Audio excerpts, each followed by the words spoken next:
Hello, everyone. This is Volts for September 13th, 2024. A tool that enables solar-first home electrification. I'm your host, David Roberts. Californians who want to decarbonize their homes face something of a conundrum. If they electrify their cars and appliances without getting rooftop solar, they could end up paying higher overall bills, thanks to California's notoriously expensive electricity and cheap natural gas. If they install rooftop solar before electrifying their cars and appliances, they could either undersize the system for their eventual needs or oversize it and overproduce and export solar power to the California grid. Thanks to California's recent NEM 3.0 decision on rooftop solar compensation, utilities pay much less for that exported rooftop solar power than they used to. The most economical strategy for most homeowners is likely to be some mix of electrification, batteries, and rooftop solar. The more a California homeowner stores and consumes their own cheap rooftop solar power, the more value they get out of that solar and the lower their total bills. It is a complex calculation, though, that most homeowners are in no position to make. That's where the startup Balto Energy comes in. Founder James Quazi, a longtime energy modeler and entrepreneur, has built a tool that can use a home's utility bills to create a model of its consumption patterns, predict what they will be as appliances are electrified, and recommend the maximally economical approach. It's part of a larger effort to help contractors and solar companies navigate a post-net metering world. I'm excited to talk to Quazi about why his tool is needed and how it works, how it will empower contractors, and what California's present says about the future of clean energy policy in the rest of the country.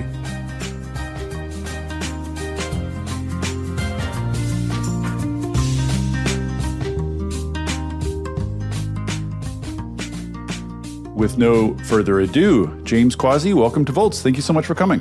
Thank you for having me. That was a great intro. Thanks. I sort of went over it a little quickly in the intro there, but let's talk a little bit about this conundrum for Californians who are trying to decarbonize and how. So just by background, I don't even know if everyone's been following the California rooftop solar wars. I kind of assume everybody has, but just by way of background, California recently basically issued a new policy on rooftop solar. And the long and short of it is that they're going to compensate homeowners much less. It used to be that basically you could get paid the retail rate for your excess solar, and now they're just going to pay much, much less than that. So on the surface, this really damages the economical case for solar for homeowners. They'll get compensated much less. And this has resulted in a huge blow to the solar industry in California. There's solar companies shutting down, jobs being lost, et cetera, et cetera. So talk a little bit about kind of the conundrum and how you think about solving it. Yeah, so about a year ago, the net energy metering policy in California changed from NEM 2 to NEM 3, now called net billing tariff. The difference is, as you mentioned, that now customers get paid on a schedule. Each hour per year is a different rate, but generally you can think of it as between 5 and 8 cents for exported energy. While imported energy for me in San Diego is between 38 and 52 cents an hour. So it degrades the value proposition for residential solar for a homeowner. For contractors, it's also proven really difficult. So in the past, it was really easy to have rule of thumb sizing or heuristics, or if you took annual energy over the last 12 months and you designed a system that produced around that same amount of energy, it was generally going to be a good value proposition for the homeowner. But now what you need to understand is how much of that solar production is actually coincident with the load on the house because the exported energy is devalued. Right. So the economics now have shifted to make it so that, I mean, maybe this was true already, but more true now, that the ideal thing for Californians with rooftop solar to do is to consume as much of the generated power as conceivably possible. That's absolutely correct. So if you can think of it as, and I'm sure your listeners are familiar with the terminology like LCOE, so the cost of solar, residential rooftop solar, is somewhere between, let's say, 10 and 12 cents a kilowatt hour to produce, whereas the retail rate is much higher depending on the IOU that you're a part of. To the extent that you can consume cheap on-site electricity, you are hugely benefited as a customer. Right. So then the question becomes, well, there's a bunch of different ways of approaching this question, but from the sort of like, if I'm trying to sell solar, right, I need a little bit of a new pitch, right? Because before, with full retail compensation, it's kind of a no-brainer. You can make a lot of money, but now you can make a lot less money. So this changes the value proposition for solar. So explain exactly how the sort of calculation shifts. Sure. I would actually reframe it a little bit in terms of I believe, so in the previous net metering paradigm, we often saw simple solar paybacks in the 5 to 7 years. I believe that those paybacks are still available to homeowners, but it's just a different set of products and services than simply rooftop solar on the roof. So I think our goal is to help retool the solar industry to help look at house as a whole, maybe converting a lot of the energy on site that we previously ignored, whether that's natural gas or gasoline, and then power that all with cheap on-site renewables. And that will drive the value proposition for the homeowner. Right. Still worthwhile getting solar, even maybe still a comparable payoff period, but a different approach. And basically, it's going to be a little bit more of a complicated approach, right? Like it's one thing just to stick solar on the roof. Like how much energy do I use? Let's stick that much solar on the roof. Pretty easy. Once you bring in the whole home, just the combinatorial, you know what I mean? Just the calculations get a lot more complicated. For sure. So I think in two respects. One, it's more complicated for the contractor to feel confident in the system that they're proposing and the financial outcome for the homeowner. And then two, from a homeowner's perspective, it's more complicated to understand and digest and comprehend a suite of services that might include solar and a battery and a heat pump and an EV than it is simply like panels on a roof. Our goal at Balto is to sort of do the modeling and ingest the complexity and then deliver it in a way that's like consumable for both a contractor and a homeowner. Right. So talk briefly about what your tool does. What is the outcome supposed to be? What is it trying to accomplish? Yeah, so our perspective on it is that oftentimes in the past, if you asked for a solar quote, you would get maybe one option or two options or three options max. And really, like if I take my own house as an example, so I live in San Diego, I can fit up to 30 panels on the roof, which is constrained by roof geometry, area, shading, what have you. So let's call it maybe 20 to 30 different flavors of solar systems that I could possibly engage in. If I layer on batteries, I could have 1, 2, 3, 4 batteries, and then EVs, 1 or 2 EVs, and heat pump or not heat pump, water heater or not water heater. And our first step in the process is to ingest an address and then interval bill data. So we need hourly electric reads and daily gas. And that, just to be clear, this is the sort of raw information that's going into the model. Yeah, that's correct. Is utility bills. And these are available from the utility. It's not difficult to get this information. Somewhat loaded question. It should be available. I just finished listening to your podcast on free the energy data. I have right. That's why I ask. I'm wondering how straightforward it is to get the raw data that you need. So I would say that having been in this industry for 20 years, it's much easier now than it has ever been before. That being the case, there are still hurdles. There's a lot of missing intervals. There's patchwork to be done. There's services that provide synthetic intervals.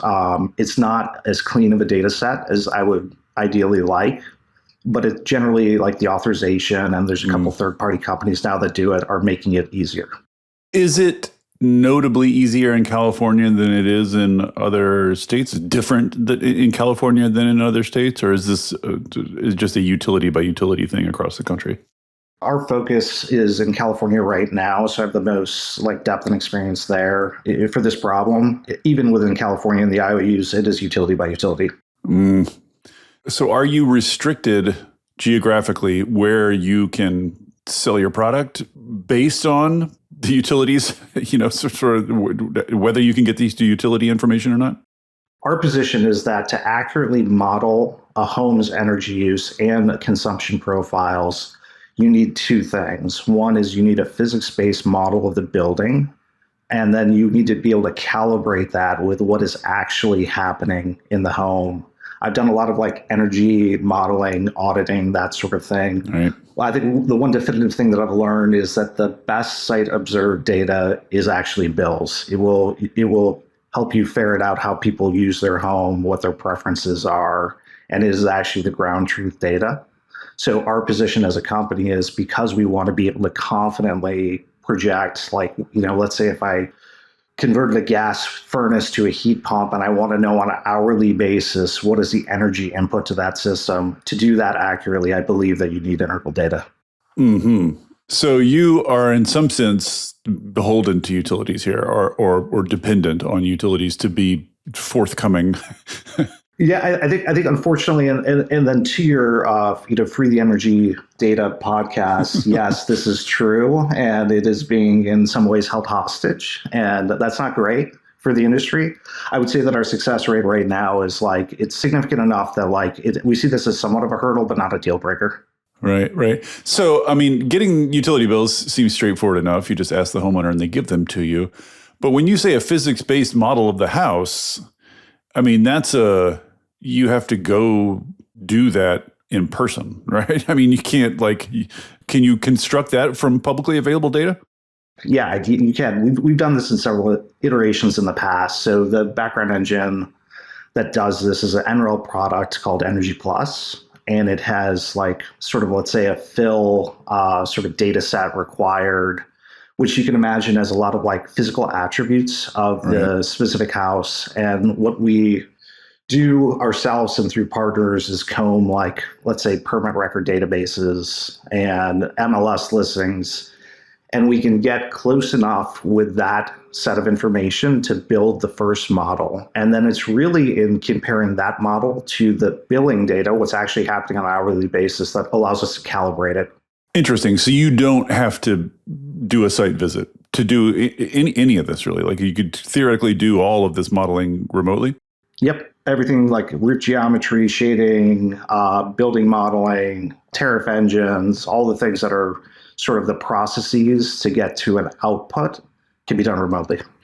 All right. And so you put all this information into the model, and then what is the model supposed to do? And here's a question I had also. Am I, the homeowner, interacting with this model in any way, or is the model a tool for contractors?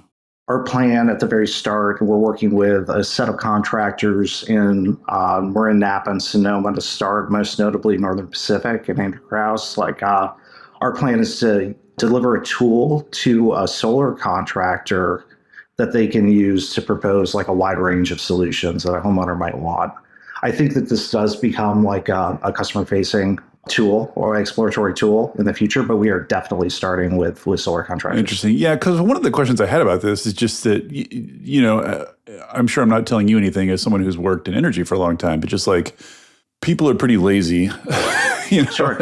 and the way people make decisions about appliances and stuff like that is generally ignore it until it breaks and then go to Home Depot. So this comprehensive, long-term, holistic planning. I'm just wondering, how many homeowners are really that committed to. So let me give you an idea of what the output of the tool is, and then where I see this going. So, back to my house, 30 panels, batteries, EVs, all the things.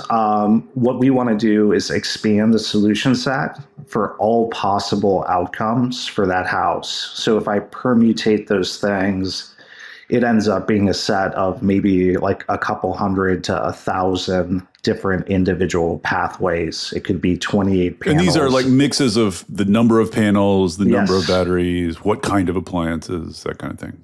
That's absolutely correct. And then what we've created is sort of a decision-making framework that allows you to search that space for the thing that's right for you. At first, contextualized in like one of three goal seeks. So the first one being a very standard solar approach, which is like deliver me the best financial outcome. The second one, which we're seeing a sort of increasing adoption around, is like, yeah, I want a great financial outcome, but I also want to power this set of critical loads or my entire house through an outage of this duration. And I'm not cost sensitive around that. So like if I need to add a battery or two batteries and it provides that service, that's fine.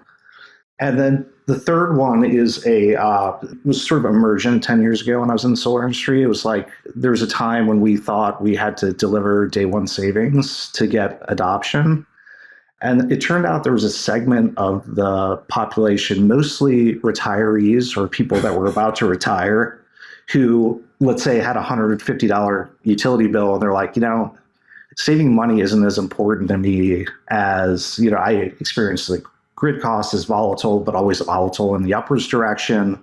And if you are going to put on the system and it has, 20-year lifespan, can you lock in this $150 for 20 years and I don't experience any increase in costs? So those are starting points. I will say that I think there's more out there. So there are a segment of customers that could be interested in just like the environmental outcome, and there's ways to calculate that based on grid dynamics.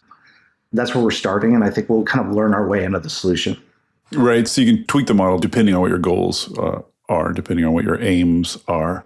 And I guess one of the questions I had about it is like, in California at least, grid electricity is so expensive and natural gas is so cheap, and solar compensation is now so low that it seems like the most economical outcome for homeowners is always going to be electrify all your appliances and put a bunch of rooftop solar to power your appliances. It seems like that's always going to be the cheapest outcome, is it not? And that's also always going to be the most environmentally preferable outcome, right? Because it's zero carbon. In other words, like, what if I just as a contractor just came to you and said, look, I can do all these complicated calculations, but trust me, like, you want to electrify all your appliances and put rooftop solar on your roof. Like, that's what it's going to end up showing you. Does it ever show otherwise? So if we were to implement generalized or rules of thumb, I think that would be a good one. What I have seen is there are times when you're roof constrained. Right. So you might not have the roof capacity to power all the things, and then you'd want to make better decisions. To the extent that you have like vast plains of, south facing, west facing roof area, we want to make sure that we're installing the right amount of solar and batteries. So I think that there's like an optimization problem there. But I think generally, I think you're right in the sense that like to the extent that you can self-consume a ton of energy that you generated on site, that will be the best outcome for you. Mm-hmm.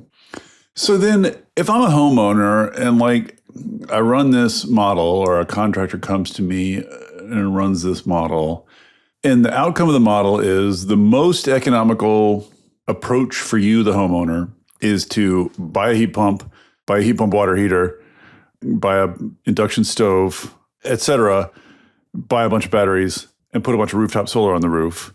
On the one hand, I might find it perfectly plausible that is the end state that will yield the lowest ongoing, sort of operating costs for my house.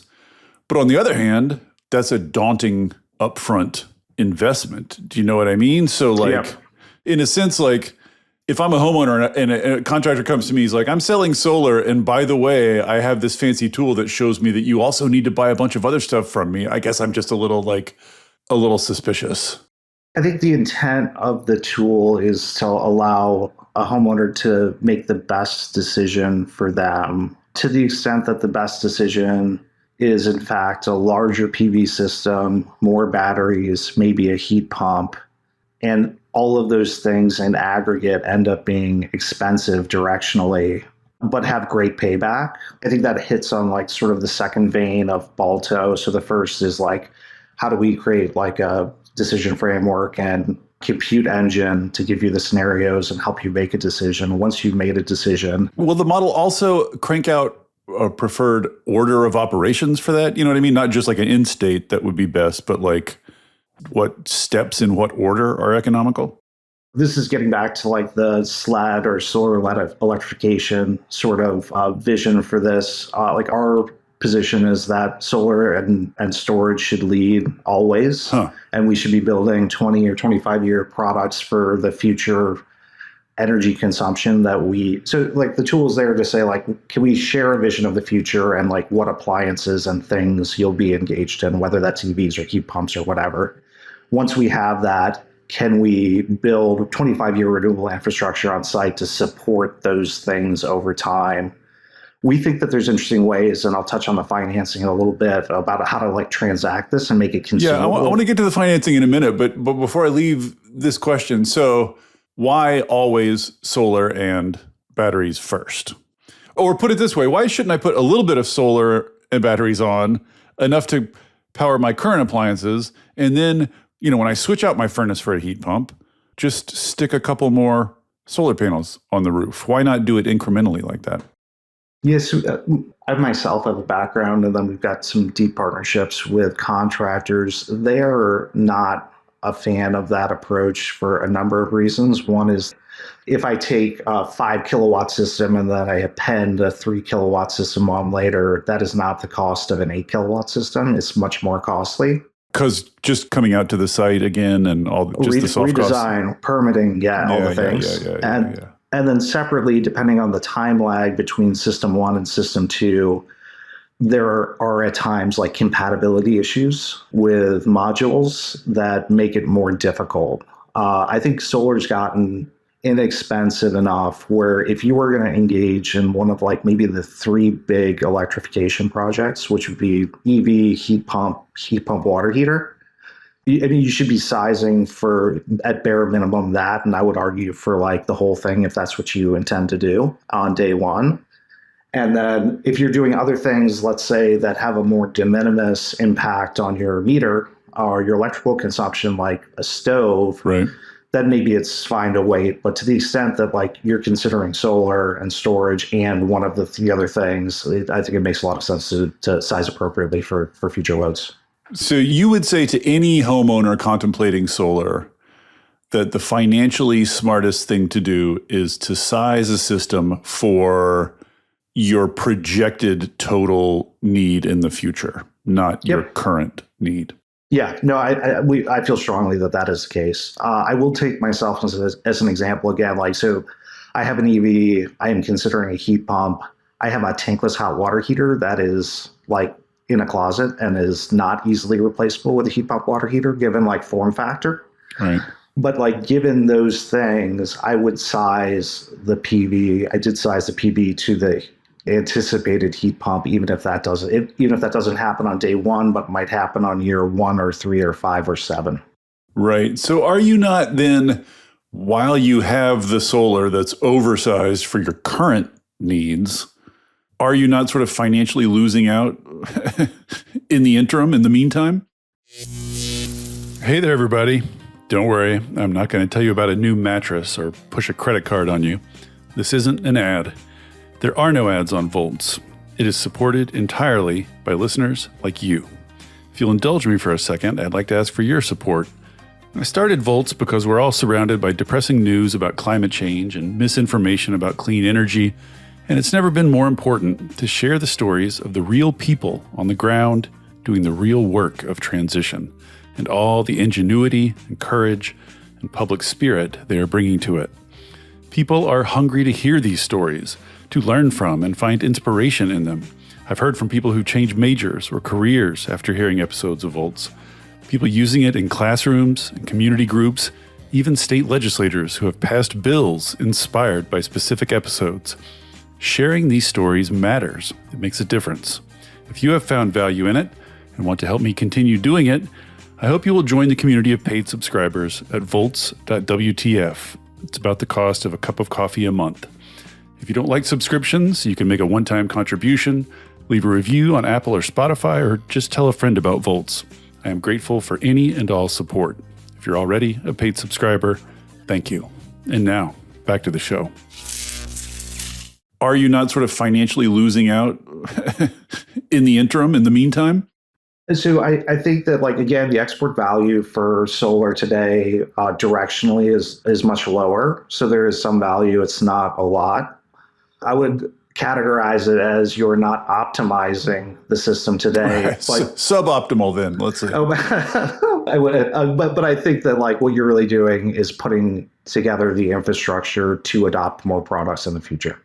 Right. So, like, a contractor comes to me as a homeowner, says, let's look at how much solar you will need once you've electrified your home, basically, and install that amount. Do you envision these self-same contractors who are trying to sell solar selling these other things to homeowners as well? Sort of like offering, like moving beyond solar to offer kind of total home electrification packages type of things? I think there's going to be a couple different flavors, and we'll see what sorts out. There, in San Diego, there's one of the biggest residential installers actually has historically had a heat pump division of their company. That's probably not the norm. I do see a lot of solar installers. I mean, certainly, like, a solar installer is now installing storage by default.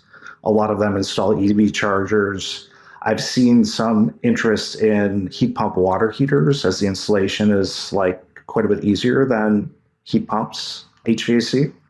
So I think that, like, we'll see some, like, adoption of product over time. I do believe that the heat pump is probably the one thing that is a set of expertise that is probably different than what solar providers have in-house. What they can do, and we anticipate doing, is a lot of pre-wiring work, right? So, like, it's sort of like taken as a industry axiom that, like, HVAC products get replaced when they break, to the extent that that infrastructure, whether it's like a 240 circuit to, the existing furnace location is not in place, it's very likely that the existing thing gets replaced with something very similar, and then we're locked into this pattern for 15 years. So we're very interested in, again, sizing appropriately, but then also doing some of the pre-work that allows these things to be adopted. Interesting. And so from your perspective, you're going to put the tool in the hands of contractors. And then to some extent, the contractors are going to figure out exactly how best to use it and what kind of packages to offer and stuff like that. Like, are you out? Is Balto out being a contractor? Like, running this, interacting with homeowners? No, we are not. So what we're doing is providing a tool set, which is computational tools, finance tools that allow existing contractors today to be more effective.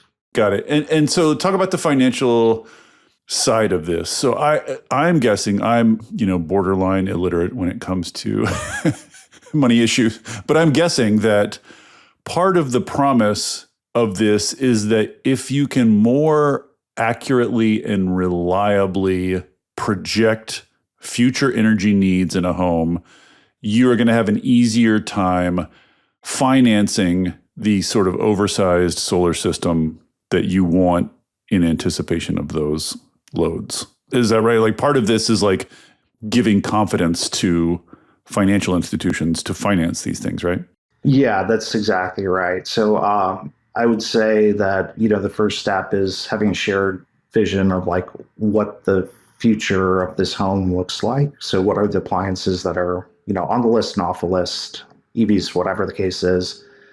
And then from past learnings at Solar City and Dandelion, like, really what you have to do is package it in a way that people can experience the savings at the same rate as they chunk off the capital cost of these projects. And then in terms of, like, energy savings over time and confidence, I think the goal there is, and we can think of it as, like, if you were getting a loan, one factor in the loan might be your debt to income ratio. It's like, how much debt do you have, and can you actually service this loan over time? And our position is, to the extent that these suite of products actually lowers your obligations to pay, so your utility bills, that should be factored in to any financial product as well. Does that make sense? Yeah, so it's almost like future income increases, almost like. Yeah. So if I had if my obligations to pay a loan provider were $1,000 a month, just randomly, and I made X amount of income, if the obligation was less, if it was $500 a month, given like all these energy savings, I would have a greater ability to pay back that loan, and that should be factored in. Oh, I see. I see. So is the idea here just for this tool you've created to give confidence to homeowners who are going to banks and stuff, or are you getting in the finance game at all? Our intention is to provide the financing for it as well. I mean, I think anytime, we're trying to make the process as seamless as possible. So it's sort of like a one-stop shop in terms of assessing what's the best fit for you in terms of these projects, and then packaging in a way that, we're hoping it incentivizes people to do more sooner, but to the extent that they want to do things over time, or is also like a flexible facility that allows you to adopt, a heat pump water heater in year 3, if that's what you want. So the contractors are the ones offering the homeowners this sort of financing package? Yep, that's correct. Right. And the contractors are able to do it because they have this information from your tool that gives them confidence. Yeah, hand in glove. Right. So just having gone over all this, let's rewind and just imagine I'm a homeowner and a contractor knocks on my door. Like, what do you envision the contractor sort of like? What is the homeowner facing pitch from the contractor? Because there's a lot of complicated stuff going on, behind the scenes for the contractor. Sure. Like, what is the homeowner hearing? What is the pitch to the homeowner? Yeah, so we see it as like a stepwise process. So because we're sort of, our go-to-market is through solar contractors, the first step is to say, if I were, any other solar contractor and you called me for a solar and potentially storage system, what I would have done is looked at your current electrical bills and sized the system this way. Right. And this is what you would want a 5 kilowatt solar array and one 10 kilowatt hour battery. The next step is to say, hey, listen, we're actually in that world, we're only looking at one of probably 3 silos of energy that you're using. So we're ignoring the natural gas side of the bill. We're ignoring everything that's happening at the pump. But if we look at your energy spend holistically, here are like a suite of options that are available to you. And this is the differential sort of financial outcome versus just a solar system versus resiliency versus bill stability kind of thing. So the idea here is I go to the contractor and say, hey, I've been thinking about solar and battery. And the contractor says to me well, hey, what about this larger package? You could have even bigger savings and you could have resilience and stuff like this. So it's a little bit like an upsell for a contractor. Yeah, I mean, I would think of it as being able to more holistically address energy spend. That's our goal, is to say it's not just one flavor that we're dealing with. We're looking at the entire house and things, and we want the best solution for you. It kind of makes me wonder how long it will be before homeowners think that way, or if they ever will, because homeowners just sort of think of products as separate products. I don't know that a lot of homeowners, especially outside our world, even sort of think of the home as a system, right, with certain energetic inputs and outputs that should be dealt with as a holistic system. That's just, I'm not even sure homeowners are at all accustomed to thinking that way. I wonder if I myself am blinded by sort of a friend group or whatever the case is. Yes. But I would say that I don't know of a lot of people that aren't at least considering an EV, right? Even if they're not actively doing it, but it's hey, listen, this is actually a real option. I don't think that heat pumps are very far behind that curve. It's interesting, when people, historically, when people inquire about solar, we oftentimes have thought of that as they want bill savings, but I am not entirely sure that that is the reason. Do we know? Have we done surveys and polls? I'm so curious. I would also assume, just out of sort of I guess, like a background degree of cynicism that like that's going to be the dominant motivation. But is it? Like, I don't feel confident about that at all. Well, I don't either. My belief is that bill savings are part of a decision-making process, but probably very rarely the primary driver. Yeah. And that is the thing. And even if you look at like the funnel conversion metrics of like the solar industry as a whole, it's just like for every 100 people that inquire, single-digit people actually do the things. Really? And our perspective is like, they're getting stuck somewhere in the process. And it's oftentimes with questions that cannot be answered. And that's when they stall out. And that is our reason for expanding the set to everything that's possible in your home and letting you search that. Because we think we'll figure out like what are the motivations. Like I think that there's like a strong cohort of people that are just like anti-utility. That's a piece of it. There's an environmental piece of it. There's a sort of independence, anti-utility piece of it. There's a like vague mix. There's just like social contagion. There's just like peer pressure. You see it around you. There's just a whole stew of motivations. I'd love to understand that better. So, I mean, it kind of seems like what you'd want is for your tool to be in the hands of everybody involved in any of those products. Do you know what I mean? Like if I want an EV and I go to the car dealership, it'd be cool if the car dealer could say to me, hey, save even more money if you threw in a heat pump with this and a solar panel, like or the heat pump people are like, hey, throw in an EV and solar panels. Like it'd be nice if homeowners confronted the idea of total electrification everywhere they looked, right? I mean, that'd be ideal. Yeah, 100%. I really think that's the vision and that's where we're going is I think the entry point into a lot of this stuff will be varied. Like it will be through an EV at the start or a broken furnace that gets replaced by a heat pump or whatever the case is. I think our goal is to engage homeowners in a way where we have like a persistent bill connection. I think that like this is why that episode was like resonated so much with me is like if we have address and a persistent like daily, hourly, monthly, whatever the case is, bill connection, you can drive insights over time to a homeowner at very meaningful times to intercept them. Like right now, I think like this business, like solar in general, is very transactional. We think of it as like we get leads in the top of the funnel, we sit them at this rate, we convert them at this rate, we install them, it's 30% gross margin, and then like that's the end. Whereas like I don't believe that that's the way that products will be adopted and people will have to, internally we call it energy literacy. Like how do I start to understand about the problem and the solutions? Right. So in the same way you sort of have a financial advisor, you could have like a sort of home advisor, basically, home energy advisor. And we also think it's got to be low impact. So it can't be like, hey, you got to go do this detailed sort of appliance audit or whatever the case is. So it's bills, sound, address.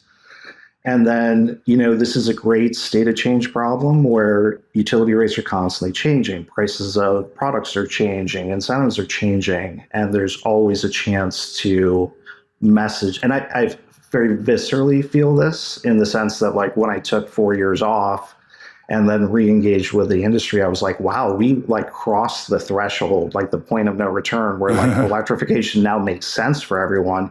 And I had missed it. And this is the only thing I'd ever done. Yeah, it's moving so quickly.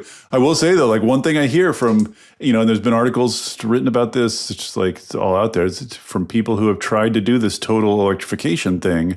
It's just incredibly difficult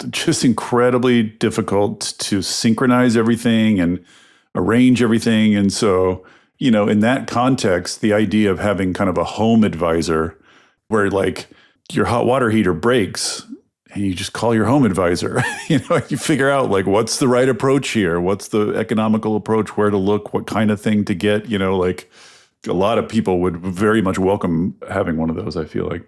And I think that this speaks to like the general funnel conversion in the industry, but like generally like a lead comes in and then what we're trying to do is like furiously convert them to like a sale and an install as quickly as possible, hopefully within 30 days, hopefully in one sit.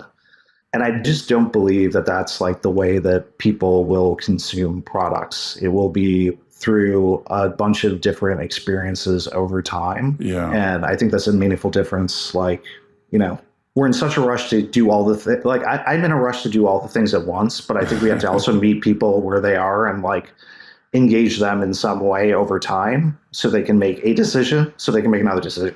I hope it changes because honestly, like, I've thought about solar. 10 years ago, we did one of those sort of like online audit things, and it was like, no, you're too shaded. But I think it's changed since then, just like what's possible. But like, I know that if I got a solar contractor and sat down at a table with that person, that they would just be sweaty and desperate. Yes. You know what I mean? To sell me, just like exactly like I feel at the auto dealership, which is just like, ew, kind of uncomfortable. You know what I mean? And rushed, and don't feel like I have a full sense of all the pieces in play, and that I can't trust the person I'm talking to help me out. You know what I mean? I'm sort of like adversarial. Yep. I hate that whole model. You know what I mean? And just like, I would be, I don't know how representative I am, but I'd be inclined to spend more money if I just had a person who was like, had the big picture, had the model, had the data in hand, said, like, whenever you're ready, this is the right first step, just like a better environment for homeowners to deal with these things and think about these things. Yeah, no, I get it. I feel very similarly. I totally understand from the other perspective, like solar sales reps are expensive and they're hired to do one thing. I just don't know that like it's the way that most people want to adopt the things. Yeah, I can't believe that it's going to go to truly, truly mass penetration running this, like on this model. You know what I mean? Yeah. It's going to have to evolve into something else. As we near the end here, let's pull the camera back a little bit and talk about the Agile Electrification project. So my understanding basically is that the NEM 3.0 decision in California threw the solar contracting world into a bit of a tizzy. And there are efforts now to sort of organize and figure out how to move forward and how to help contractors and what the right approach for contractors is in this new world. Just to tell us a little bit about what the Agile Electrification project is. It is a industry-sponsored project that's hosted at the Design and Innovation Center at UCSD. The genesis of it was a lot of like, quite honestly, like hand-wringing around NEM 3. It was like, if you read like Canary or any of these publications, it's all like a lot of it is doom and gloom. Its industry's down 70%. Yeah, there's a lot of sky is falling sentiment flying around. Yeah, I think there have been, and a lot of people are like, hey, listen, a lot of the bad actors are going to get flushed out with this, which I believe. I also believe a lot of some good actors will go out of business. So this is like a real issue. In times of turmoil, there's oftentimes opportunity. And there's a group of people, contractors, manufacturers, investors who have come together in this venue where sometimes it would be competitive or driven by business interests. And they're coming together to solve problems for the industry. So right now it's a series of 3 projects to expand from there. One is like energy modeling for the entire state of California. It's something that everyone needs. We want to do it and open source it. Another one that we touched on earlier is understanding customer motivations and understanding where they got stuck and how to unstick them. Because like our general sense is like, they want to save money, and I don't know that that's the primary motivation. And then the third one is around like incentives and rebates and how to like, it's a constantly evolving landscape, and like just staying on top of it is like a challenge and maybe a full-time job. So it's how to like open source that aspect of it, and how to qualify people for rebates and make sure that they're up to date, make sure they're not over allocated, and deliver that information to the people on the ground that are actually installing systems. Right.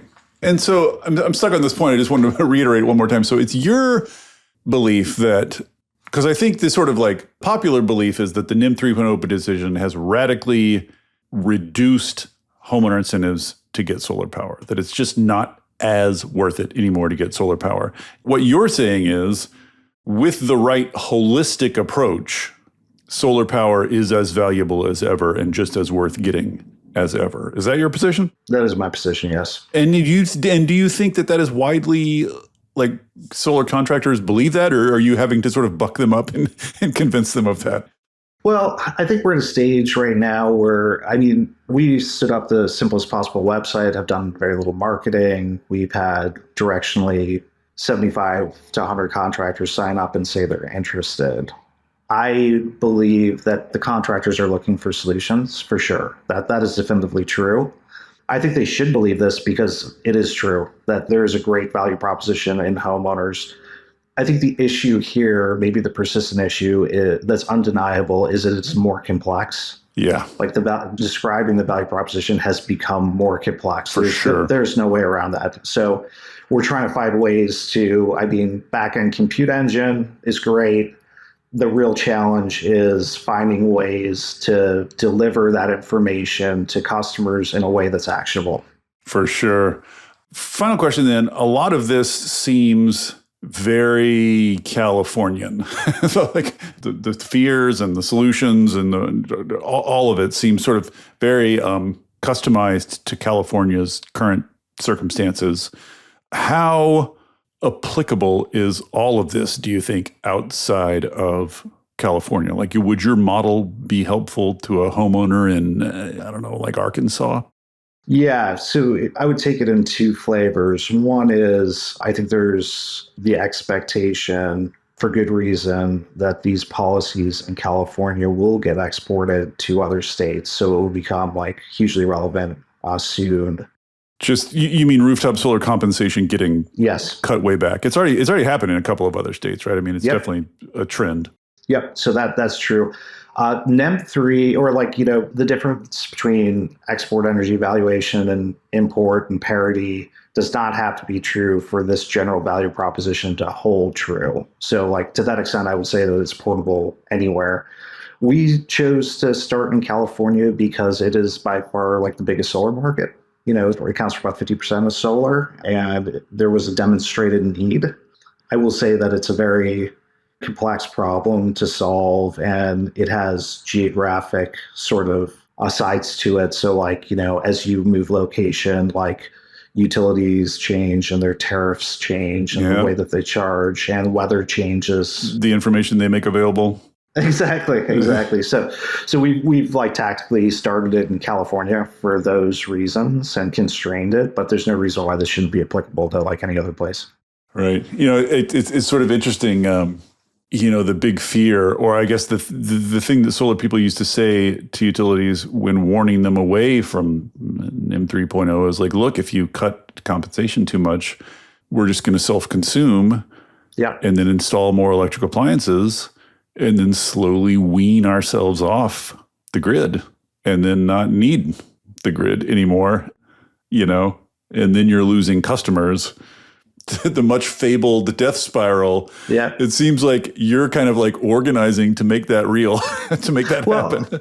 You know, I've got some thoughts on this. Like, so I really do think, and I don't know the answer, but at some point down the road, we're going to there's going to be a fork, and that fork will be either we find a way to use essentially distribution resources to cooperate.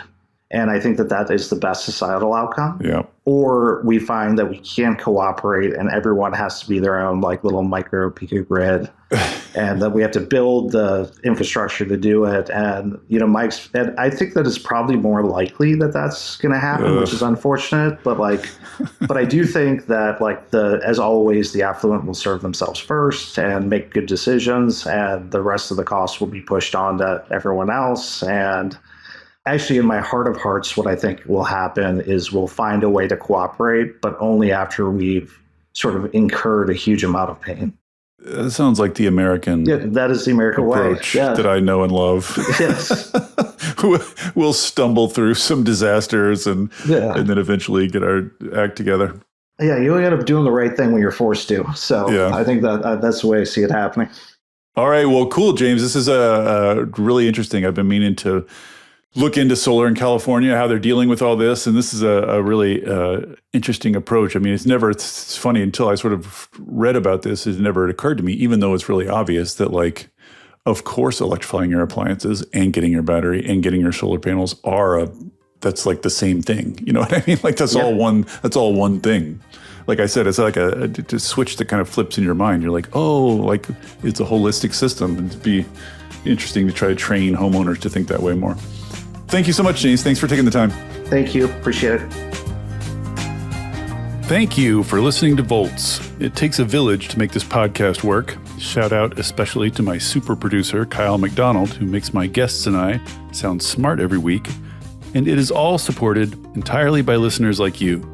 So if you value conversations like this, please consider joining our community of paid subscribers at volts.wtf, or leaving a nice review, or telling a friend about Volts, or all three. Thanks so much, and I'll see you next time.